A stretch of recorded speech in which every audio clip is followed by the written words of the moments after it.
सब कुछ है। मेरी कौम की बच्चियों, मेरे नबी के कलमा पढ़ने वालियों, सुनो, अगर यही सब कुछ होता तो अल्लाह मौत को कायम ना करता, अल्लाह कब्र को ना बनाता, अल्लाह हश्र के मैदान को बर्पा ना करता, अल्लाह क़यामत का दिन ना लाता, बल्कि यही दुनिया तेरे लिए सब कुछ बना देता। सुनो, अगर औरतें अपनी इस ठंडक भरी रात में भी प्यारे आका सल्लल्लाहु अलैहि वसल्लम का कौल है, मफहूम की रोशनी में अर्ज करता हूँ, अगर शोहर के बगैर कहे भी औरत अपने शोहर का कदम दबाती है तो अल्लाह ताला उसे निफल नमाज पढ़ने का सवाब अता फरमाता। सुभान अल्लाह, माशाअल्लाह माशाअल्लाह, बहुत खूब बहुत खूब, सुभान अल्लाह सुभान अल्लाह। ये दुनिया बाबरी की लालच दिखा करके तुम सब बराबर हो, ये औरतों तुम्हें मजरूह किया जा रहा है, तुम्हें बेवकूफ बनाया जा रहा है। आज हमारे मुल्क के हिंदुस्तान में 3 साल में 13 लाख बच्चियां लापता हुई है, 13 लाख बच्चियां लापता हुई है। मैं उन माँ बाप से पूछना चाहता हूँ, ये बच्चियां गई तो कहाँ गई, इन्हें कौन लेकर के चला गया? पता क्या चलेगा? जिन घरों में दीन नहीं था, जिन घरों में खातूने जन्नत की तालीमात नहीं थी, जिन घरों में सैयदा बीबी ज़ैनब के पर्दे का तसव्वुर न था, उन घरों की बच्चियों को कोई भी फुसला के लेके चला जा सकता है। लेकिन मैं ये कह सकता हूँ, अगर जिन बच्चियों के दिल में सैयदा फातिमातुज़ ज़हरा की मोहब्बत होगी, जिसके दिल में नबी पाक की मोहब्बत होगी, कब्र का खौफ होगा, आखिरत का ख्याल होगा, वो बच्चियां मरना तो पसंद करेगी, गैरों के साथ हाथ मिलाना पसंद करेगी। बेशक, सुभान अल्लाह। नारे तकबीर, नारे रिसालत, नारे गौसियत, मसलके आला हजरत शहजादा आली रसूल, जश्न दस्तार बंदी। सुभान अल्लाह, बहुत अच्छा पैगाम पेश किया, बहुत अच्छा पैगाम है, बड़ा अफसोस का मकाम है। बच्चियां कह दे अम्मा अब्बा से कि अब्बा तुम नहीं जानते हो, जमाना बहुत आगे चला गया। जमाना आगे नहीं जा रहा है, जमाना कयामत के करीब जा रहा है, जमाना कयामत के करीब जा रहा है। अगर तुमने अपनी बच्चियों को ये सोच के पढ़ाया, एक बात से मैं इत्तेफाक जो नहीं रखता हूँ वो अर्ज करता हूँ, अगर बुरा लगे तो बुरा लगता रहे, लेकिन जो हक है उसे मैं छुपाऊंगा नहीं। मैं अक्सर कहता हूँ, मेरी भी अल्लाह ने 2 बच्चियां दिया है कि मैं अपनी बच्ची को उस हद तक पढ़ाऊंगा, उस हद तक पढ़ाऊंगा जिस हद तक शरीयत हमें इजाजत देती है, जिस हद तक शरीयत हमें इजाजत देती है। क्योंकि सुनो, मुझे अपनी बच्ची को कहीं की नौकरी नहीं करानी है, किसी ऑफिस में नहीं बैठाना है, किसी बैंक में नहीं बैठाना है। मैं इसके खिलाफ हूँ। अल्लाह ने औरतों को कमाने का जरिया नहीं बनाया है, मर्दों को कमाने का जरिया बनाया है। औरतों तो वो औरतें नाकिसुल अक्ल है, वो औरतें बेवकूफ हैं जो समझती है हम भी नौकरी कर ले। अरे तुम नौकरी के लिए नहीं आई हो, तुम्हें तो अल्लाह ने रानी बना करके भेजा है। जो मलिका होती है, जो रानी होती है, वो नौकरी नहीं करती है, उनका शौहर नौकरी करके अपनी बीवी का पेट भरता है। बेशक बेशक, बहुत खूब माशाल्लाह, अच्छा पैगाम, अच्छा पैगाम, बहुत अच्छा पैगाम। के नाम पर, इसी नौकरी के नाम पर, या रसूल अल्लाह, जिंदाबाद जिंदाबाद, बहुत अच्छा पैगाम, जिंदाबाद अल्लाह, बहुत अच्छा पैगाम। इसी नौकरी के नाम पर कितनी बच्चियों की इज्जत के साथ खिलवाड़ होता है, इन्हीं नौकरी के नाम पर। अगर आपको यकीन नहीं आएगा, आप जाओ यूट्यूब पर सर्च करो, जितने भी बॉलीवुड की हीरोइनें हैं, एक्ट्रेस है, या जो भी मॉडलिंग लाइन में है, उनके इंटरव्यू को सुनो, उनके इंटरव्यू को सुनो। उनको चमक उस वक्त मिलती है जब उनके जिस्म का सौदा हो जाता है, उनके खुद के बयानात हैं। मेरे प्यारों, ऐसी चमक की क्या हाजत है, ऐसी इज्जत की क्या जरूरत है, जिस इज्जत में तुम अपनी जिंदगी का, अपनी इस्मत का, अपनी आबरू का सौदा कर लो। अरे अगर करना ही था तो मुस्तफा की गुलामी में आके कर लो, आके कर लो। ये खैर तुम्हें क्या समझाएंगे जिनके दीन में ये कहा गया है कि औरतें तो मर्द की अय्याशियों का सामान है। कहने वाले अदियान ने ये भी लिखा है औरतें तो मर्द की नफसानी ख्वाहिशात का हल है। लेकिन मेरे प्यारो, जो आज तुम्हारे लिए आवाजें उठा रहे हैं कि नहीं नहीं औरतों को हक मिलना चाहिए, मुस्लिम औरतों को हक मिलना चाहिए, अरे नादान तुम बेवकूफ हो और वो मेरी कौम की औरतें बेवकूफ हैं। ये तुम्हें क्या हक दिलाएंगे? तुम्हें तो हक 12 रबीउल अव्वल के दिन आमिना के लाल ने जो दे दिया है वो कयामत तक कोई हक अदा नहीं करेगा। बेशक सुभान अल्लाह, नारे तकबीर कौन या लगा रसूल सकता अल्लाह। है? जिस दौर में जिंदाबाद, जिस बहुत दौर खूब, में माशाअल्लाह। तुम्हारे जिस्म का सौदा होता था, अल्लाह के नबी ने तुम्हारी बुलंदी के लिए क्या क्या ना किया हो। जिस दौर में तुम्हें जिंदा दफना दिया जाता था, जिस दौर में तुम बेवा हो जाओ तो चेहरे पर कालिक लगाई जाती थी, तुम बेवा हो जाओ गधे पर बैठा के घुमाया जाता था, ऐसे दौर में अल्लाह के नबी सल्लल्लाहु अलैहि वसल्लम ने अहले मक्का को खिताब करके कहा, सुनो, बच्चियां पैदा हो दफनाओ नहीं, बल्कि बच्ची जब पैदा होती है वो रहमत होती है, रहमत। किसने तुम्हें रहमत बताया? किसने बताया रहमत? गुंबदे खजरा के मक्की ने बताया। तो इंसाफ तुझे मदीने की दहलीज में मिलेगा कि किसी दुनियादार की चौखट पर मिलेगा? यही औरत जब शादीशुदा हो जाए तो हुजूर फरमाते हैं वो अपने शौहर के लिए बरकत है। और यही औरत जब बच्चे को जन्म देती है तो आमिना के लाल फरमाते हैं ये रहमत और बरकत अल्लाह सिमट के इसे कदमों में डाल देता है, जिसे कहते हैं कि कदमों के नीचे तेरी जन्नत है। कितना आला मकाम दिया अल्लाह ने, कितना आला मकाम दिया रसूलुल्लाह सल्लल्लाहु अलैहि वसल्लम ने, कहां से कहां पहुंचाया। लेकिन अफसोस होता है, मैं उन अपने दीनी भाइयों से भी कहूंगा, देखो ये बात है ताली दो हाथ से बजती है, एक हाथ से नहीं बजती है। बस आखिरी बात है, अगर तुम बुराई की तरफ रहोगे तो जीते जी कभी अपनी बहन को बुराई से रोक नहीं सकते। जी बेशक। अगर बहन को बचाना है तो पहले तुझे किसी की बहन को बचाना होगा, बेशक। पहले तुम्हें संवरना होगा। जब तुम अपने अखलाक और किरदार में पक्के होगे ना, तो बहन को एक जुमला भी कहोगे तो उसके दिल में तीर की तरह असर करेगा। बेशक। लेकिन तुम खुद बिगड़ी हुई गाड़ी हो तो दूसरे को क्या संभाल सकते हो? उसको और बिगाड़ के रख दोगे। अफसोस होता है, इंस्टाग्राम फेसबुक पर जब मुस्लिम घराने की बच्चियों की तस्वीर को देखो, क्या तुम इसी तस्वीर के लिए, और ये भी हैरत की बात है, अगर अल्लाह ने तुझे अच्छी बीवी दिया, खूबसूरत दिया है, तो क्या व्हाट्सएप के स्टेटस पर रखने से तेरी खूबसूरती का चर्चा होगा? नहीं हजरत, बिल्कुल सही। ये मर्द भी कैसे नामर्द हो गए, नामर्द हो गए। बेशक नामर्द हो गए। चाहे ये हिंदू समाज हो या मुस्लिम हो, हिंदुस्तान का ये कल्चर रहा कि औरतों को छुपाया जाता था। बेशक। आज भी सनातनी धर्म में देखो, उनकी औरतें घूंघट लगाती है, उन्हें घूंघट में सुकून है, पैंट शर्ट में नहीं। तो मेरी बच्चियों, तुम्हें हिजाब में क्यों नहीं सुकून मिलता? बेशक बेशक, सुभान अल्लाह। क्यों नहीं मिलता है? आज वो चोटी रखने में उन्हें शर्म नहीं है और तुम्हें दाढ़ी रखने में शर्म आती है। जी। तुम कहां जा रहे हो, वो कहां जा रहे हैं? वो तो अपने दीन के पक्के होते जा रहे हैं और तुम कितने कच्चे होते जा रहे हो। उन्हें एक चोटी रखने में भी शर्म नहीं आती है। मैंने बारहा हवाई जहाज के सफर में देखा है, और तुम्हें दाढ़ी रखने में शर्म आती है। तुम कहां जा रहे हो? कहते तो नौकरी नहीं मिलती, उन्हें चोटी रख करके दुबई में नौकरी मिल जाती है, मिल जाती है। अगरचे दीन बातिल है उनका, लेकिन यकीन पक्का है, उनका अपने दीन पर यकीन पक्का है।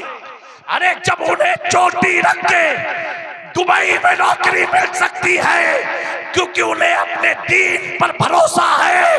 ऐ मुसलमानों, तुम्हारा दीन तो अल्लाह का दीन है, दाढ़ी रख ले, हिंदुस्तान में तुझे नौकरी मिल जाए। सुभान अल्लाह, माशाअल्लाह, वाह वाह वाह वाह वाह वाह, जिंदाबाद। तो सही, वाह वाह वाह, तो सही। आज हजारों उलमा है दाढ़ी रख के सफर करते हैं, किसी के साथ कुछ नहीं होता। ये उलमा बैठे हैं, क्या इनको जवानी नहीं है? क्या इन्हें शादी नहीं करनी है? तुमसे अच्छी बीवी इनको मिलने वाली है, क्योंकि जो दाढ़ी वालों के पास बीवियां आती हैं वो इस्तेमाल की हुई नहीं होती हैं, वो पाकीज़ा आती हैं, उम्दा अखलाक वाली आती हैं। बिल्कुल सही। और ये कुरान का फैसला है, तुम जैसे हो ऐसी तुम्हें औरत मिलने वाली। जी बेशक। अगर तुम चाहते हो कि तुम्हारी औरत पारसा हो, नेक हो, तो तेरी चाहत से कुछ नहीं होने वाला, तुझे नेक बनना पड़ेगा। क्या कहने बाबा। अगर तू नेक हो गया तो खुदा का कुरान कहता है वत्तय्यबातु लित्तय्यबीना, जो पाक मर्द है उनके लिए अल्लाह ने पाकीज़ा औरत रख दिया। सुभान अल्लाह। नारे तकबीर, नारे रिसालत, नारे गौसियत, मसलकी आला हजरत उलमाए अहले सुन्नत।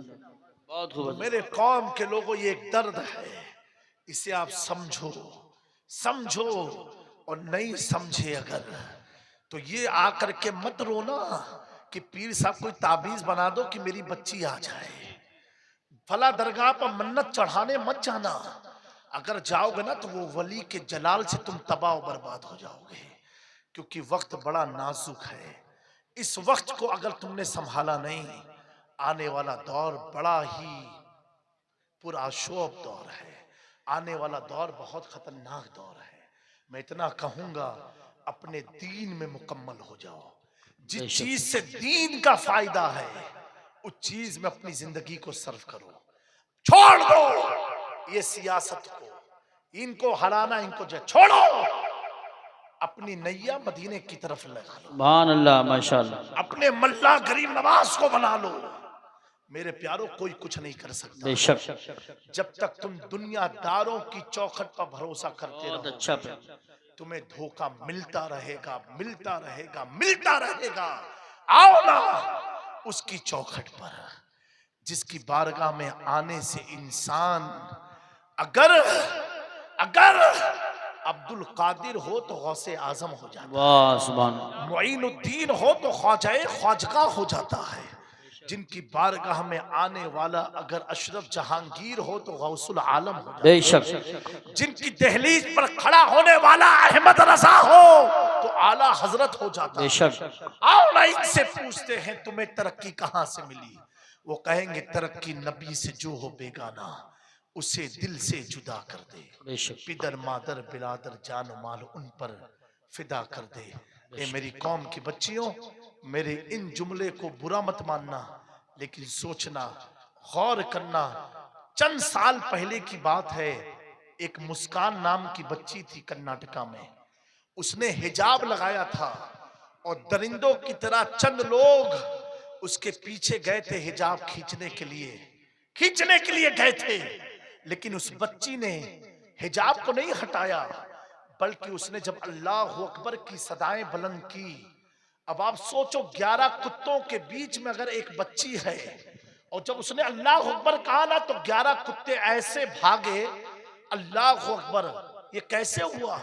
अल्लाह के नबी सल्लल्लाहु अलैहि वसल्लम ने फरमाया कि जब बंदे मोमिन, जुमला है और करना, अमल करना, मर्द हो या औरत, हुजूर ने फरमाया जब बंदे मोमिन सिद्क दिल से अल्लाह अकबर कहता है मुसीबत में, तो अल्लाह आसमान के सारे फरिश्तों को उसकी हिफाजत के लिए भेज देता। सुभान अल्लाह। नारे तकबीर, नारे रिसालत, नारे गौसियत, मसलके आला हजरत हुजूर सैयद साहब किबला। लेकिन कब भेजता है? ऐसा नहीं कि तुम यूरोपियन कपड़ा पहनो और अल्लाह अकबर कहो, तुम आधे जिस्म को खोल के अल्लाह अकबर कहो, फुल मेकअप में आकर के अल्लाह अकबर कहो, अपने जिस्म की नुमाइश करके अल्लाह अकबर कहो। ये कहने से तो तुझ पर अल्लाह का और अज़ाब नाजिल हो जाएगा। उस औरत ने जब कहा था तो चेहरा भी बंद था, जिस्म पर बुर्का था। जब ऐसी कोई खातून कहती है तो अल्लाह फरिश्तों की जमात उसकी मदद के लिए भेज दिया। अच्छा ये बताओ, दुनिया बनाई किसने है? बोलो और बुलंद आवाज से, नहीं दिल से बोल रहे हो कि जबरदस्ती बोल रहे हो? नहीं सच बोलो, किसने बनाई है? किसने बनाई है? जब अल्लाह ने बनाई तुमको किसने बनाया? मौत का मालिक कौन है? जिंदगी का मालिक कौन है? रोजी का मालिक कौन है? जब तुम कह रहे हो सब अल्लाह है, सब अल्लाह है, बनाया अल्लाह ने बनाया, तो अल्लाह को नहीं मालूम था कि औरतों को पर्दे का हुक्म ना दिया जाए? अल्लाह को नहीं मालूम था कि औरतें बेहिजाब घूमे सिर्फ? क्यों उसने पर्दे का हुक्म दिया? क्यों दिया? घर अगर तुम्हारा है, कानून तुम्हारा चलेगा। घर तुम्हारा है तो कानून तुम्हारा चलेगा। दुनिया अल्लाह की बनाई हुई है, कानून अल्लाह का चलेगा। क्या उसको नहीं मालूम कि दाढ़ी रखने से तकलीफ आएगी? वो तो आलिमुल गैब व शहादा, वो सब जानता है, सब जानता है। मेरे प्यारो, ये आजमाइश में हमें डाला कि तुम कहते हो दुनिया बनाई अल्लाह ने, हमें बनाया अल्लाह ने, मर के जाना है अल्लाह के पास। तो फिर मुसलमानों दुनिया के चक्कर में क्यों लगे हुए हो? दुनिया की परवाह क्यों करते हो? बच्चियां ये कैसे कह सकती है कि अम्मा अब्बा तुम नहीं जानते हो? तुमसे ज्यादा तुम्हारा रब जानता है, तुम्हारा रब जानता है। मेरे प्यारो, ये जुमले सिर्फ शैतानी हैं जो हमें गुनाहों की तरफ लेके जाते हैं। आप सब लोग सिद्क दिल से तौबा करें और अपने घर पर, अपनी बहन पर, अपनी बीवी पर, अपने बच्चों पर तवज्जो रखें, आंख लगा के रखें। ज्यादा मोबाइल का इस्तेमाल ना कराएं। मोबाइल तो एक आजाब है। ये फितने दज्जाल का आगाज है। जिस घर में लोग जिना से कांपते थे, अब तो मोबाइल ने जिना बिल्कुल आम कर दिया है। ना चाहते हुए भी आपको वो वीडियो आ जाती है देखते देखते। तो मैं अपने बुजुर्गों से कहूंगा कि अपनी बच्चियों के अगर मुस्तकबिल को संभालना है, इनके दिल में अजमत इस्लाम को बचाना है, इन्हें बचपन से हुजूर पाक सल्लल्लाहु अलैहि वसल्लम की सीरत को पढ़ाओ। इन्हें कब्र के आजाब के बारे में बताओ, कब्र के तन्हाई के बारे में बताओ। बस बात खत्म कर देता हूं। कुछ लोगों का यह भी अकीदा बन गया है कि आजाब क्या होगा, अरे मर जाएंगे देखा जाएगा। अरे नादान उल्मा की तवज्जो चाहता हूं। बस बात खत्म करने जा रहा हूं क्योंकि मेरे पास भी वक्त नहीं है इतना। एक बात बताओ, आजाब तो बहुत दूर की बात है, मरने के बाद है। जब तुम घर में सोते हो ना, अपने बेडरूम में सोते हो और ख्वाब आ जाए कि कोई कुत्ता तुझे काटने आया, कोई सांप तुझे तरफ मारने आया, कोई भूत तेरे ख्वाब में आ जाए, तो कैसा चीख मार के उठते हो, सांसें रुक जाती है। माँ बाप पूछते बेटा हुआ क्या? कहा अम्मा बहुत डरावना ख्वाब देखा। क्या ख्वाब देखा? कि फला चीज मुझे मारने आई। अब सोचो तो सही, जब एक ख्वाब से तेरा जिस्म डर जाता है और चीख के टूट जाता है, तो आजाब ख्वाब नहीं है, ये हकीकत है। सुभान अल्लाह, सुभान अल्लाह। आजाब ये ख्वाब नहीं है, ये हकीकत है। कब्र में जाएगा, चीखेगा, किसको आवाज देगा? कौन तेरी बात को सुनेगा? कौन तेरी मदद के लिए आएगा? अगर आएगी कोई चीज तो हुजूर की मोहब्बत, नमाज, तिलावत कुरान, अल्लाह और उसके रसूल के हक को दुनिया में जो अदा किया, माँ बाप की मोहब्बत की, बड़ों की ताज़ीम की, उलमा की कदर की, कुरान से मोहब्बत की, नमाज की पाबंदी की। अब अगर कब्र में कोई चीज तुझे डराने आएगी तो नमाज कहेगी इसे मत डराओ, ये मेरा ख्याल रखता था। कुरान कहेगी इसे मत डराओ, ये मेरी तिलावत करता था। मेरे प्यारो, ऐसी चीज को तुम अपना लो कि मोहम्मद से वफा, तूने तो हम तेरे हैं, ये जहां चीज क्या लोहो कलम तेरे हैं। अस्तगफिरुल्लाह रब्बी मिन कुल्लि ज़ंबि व अतूबु इलैहि व मा अलैना इल्लल बलाग। अस्सलामु अलैकुम।